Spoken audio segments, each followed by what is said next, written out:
RG Kar medical কলেজের পর কসবা আইন কলেজে গণধর্ষণের অভিযোগ ফের খাস কলকাতায় ধর্ষণের অভিযোগ বুধবার সন্ধ্যে 7:30 থেকে রাত 10:50 এই সময়ের মধ্যেই কসবা আইন কলেজের ভিতরেই ছাত্রীকে ধর্ষণের অভিযোগ। সরাসরি চলে যাব পিয়ালি মিত্র আমাদের পিয়ালি নয় অয়ন শর্মা আমাদের প্রতিনিধি রয়েছেন আমাদের সঙ্গে সরাসরি। অয়ন, 3 জনকে গ্রেপ্তার করা হয়েছে, ঠিক কি ঘটেছিল ঘটনার দিন, অভিযোগ কি উঠে আসছে?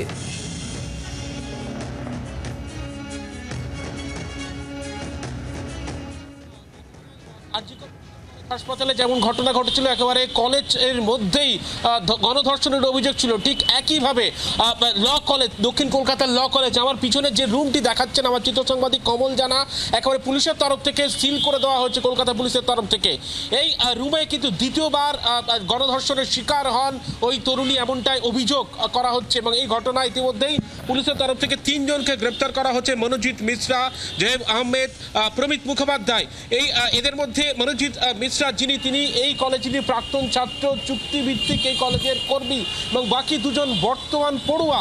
এমনটাই অভিযোগ করা হচ্ছে এই রুমের মধ্যে যখন নির্যাতন চলছে বাইরে 2 জন পাহারায় ছিল, এবং এই যে নির্যাতনের ছবি তার ভিডিও তুলে রাখা হয়, এমনটাই পুলিশ সূত্র মারফত উঠে আসছে। ইতিমধ্যে 3 জনকে গ্রেপ্তার করার পর আদালতে তোলা হলে মঙ্গলবার পর্যন্ত পুলিশ হেফাজতের নির্দেশ। কিন্তু এই যে গোটা ঘটনায় রীতিমতো পুলিশের তরফ থেকে যেমনটা বয়ান, সেই বয়ান রেকর্ড করা হচ্ছে যারা অভিযুক্ত রয়েছে তাদের প্রত্যেকের।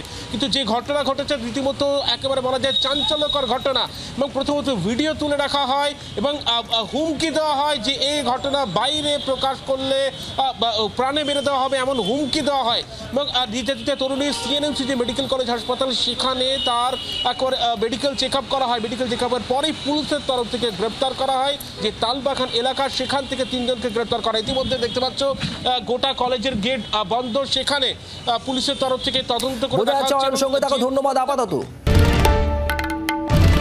বাংলার আওয়াজ, বাঙালির আবেগ, জি 24 ঘন্টা।